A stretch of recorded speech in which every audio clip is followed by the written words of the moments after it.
So she went home with us, and straight after that we had follow-up appointments with the specialist, the orthodontist, once a month to check the feeding plate and to make sure it still fits and it's not causing any damage or bruising inside the mouth, and that she's still able to drink with the feeding plate.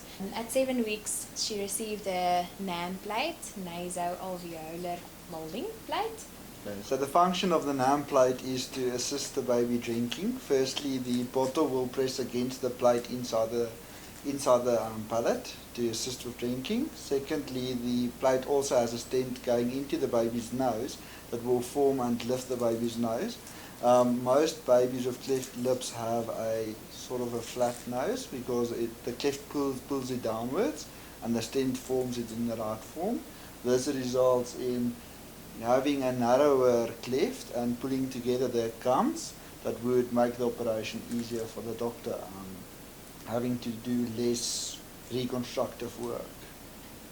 So yes, the NAM plate has got a lot of work daily, and it's not always nice to replace the stickers and to clean the mouth, and the babies cry and you feel sorry for doing it, but you have to pull through and stick to the plan because you know in the end you'll get better results.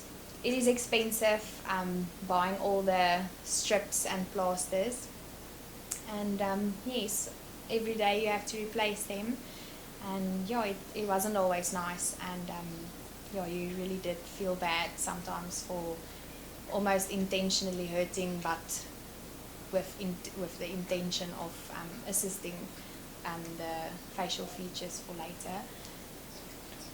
So the videos that we received from the doctor and the nurses on YouTube showing us how to put a NAM plate in was scary. The baby screamed and cried a lot. We were very scared of doing it, and we found that putting the plate in just before the baby falls asleep or almost falling asleep helped a lot. He didn't bother at all putting it in at that stage. Trying to do it while she's awake was frustrating for her, and she did cry a lot then, but doing it just before she falls asleep helps a lot. Also, with regards to buying the stickers and all of that, it helped going to a hospital pharmacy and seeing whether you could buy it in bulk. Going to a normal pharmacy is more expensive than buying in bulk at hospital, so that helped us a lot. And now you have her face full of plasters and a nasal stent, and now you go to the shopping center and people stare and they look at all the plasters and they think this baby actually had an operation already, or she got badly hurt or something. So now you have to answer a lot of questions about the NAM as well, and one doesn't always feel like it. And sometimes you just want to get your milk and bread, and you end up spending half an hour more at the shop just to explain what they are seeing in front of you. It's purely to actually prepare this child for going to theatre. So that was difficult for me. Maybe you didn't always experience that because I need to do the shopping. Yeah, so that was tough. And I think the most difficult part is I also don't know what the end result will be. So we are trying our very best to give her the best options, but we don't know whether this will succeed or whether it will actually make a difference. So we were kind of also unsure, yeah. But we knew that we had to do something to facilitate and to make sure that we give her the best option and the best chance. At 5 months, she received her first operation, and 2 weeks before the first operation, you must remove the NAM plate and then teach her to drink from a sippy cup or another feeding method, because she's not allowed to suck from a bottle post-operatively for at least 3 weeks. So we had to exercise and practice with her to drink milk. And also to find a type of cup or spoon that would work with her. Yeah. So we ended up using a newbie spoon. Newbie spoon feeder, yes. Yeah. Okay, so the first operation was about 3.5 hours long. it was a very long time to sit and wait for your baby to come out of theatre. Before the operation, we were allowed to go into the theatre entry room. Inge was then allowed to go into the actual theatre with her as well until she was fully under anesthetics. So anesthetics, yes. Waiting for about 3 hours is a very long time. Being scared, not knowing how it's going. Sitting there patiently. So make sure you have some magazines to read or family members or friends to talk to while sitting there and wait. Coming out of the operation was very stressful as well. We could hear her cry all the way from the theatre side. It was a rush from the theatre to the room where she was staying. She was crying a lot, screaming. It is a bit bloody in her face. Her arms are splintered to be kept straight. Her voice sounds different. And she did cry for long. She cried for about an hour or an hour and a half maybe. So that was quite stressful. The first few hours after the operation was not fun at all. Yeah, and mentally, she went for something or some intervention, but you can't physically see that she went for something. So that in itself is difficult because you know that the doctor operated inside the mouth, but you actually can't see anything different. And that was, you are going through all of the stress and the worry and the recovery, and yet you can't see that something's different. And we could only experience the difference the day she came back home and got discharged from the hospital after 6 days. When she had to actually start drinking by herself again, but using the newbie spoon feeder and not actually drinking from a bottle. And she had a much stronger swallow. She had less spillage of milk. Her reflux was instantly better.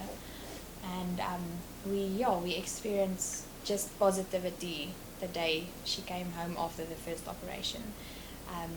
We ended up going on holiday as well.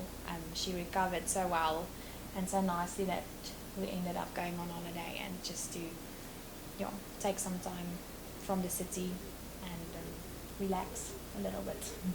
With the first operation, the doctor closed the soft palate and also 50% of the hard palate. So in the hospital we had a room for ourselves. It was a private room with a bed for Amelie and a second bed for either myself or Inge.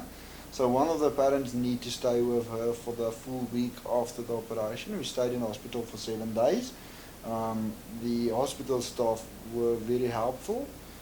She again had a nasal tube for feeding for that full week. Her arms were splintered, or it was kept straight to prevent her from touching her face and for pulling out her nasal tube or for touching her mouth. After the operation, you need to be extremely careful not touching the mouth and getting any bacteria or similar type of stuff inside her mouth. So you get special cloths and wipes to clean her face. Inside the hospital, it was tough for the first while. She did not want to go to sleep. She was used to sucking her thumb, and then after the operation was not allowed to suck thumb anymore. And also she's not allowed to use a dummy.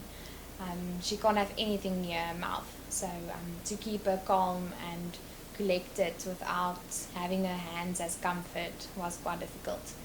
So make sure you take enough toys along to the hospital and colourful stuff to decorate the room. To keep her attention away from her mouth and the discomfort. So follow-up after the first operation is about 2 weeks post-discharge from the hospital, and then the doctor checks for infection and also to make sure that no holes or fistulas formed inside the mouth, and whether everything went as planned. And he was happy with her recovery and she did well, and then after the green light she could continue using her cleft feeder bottle.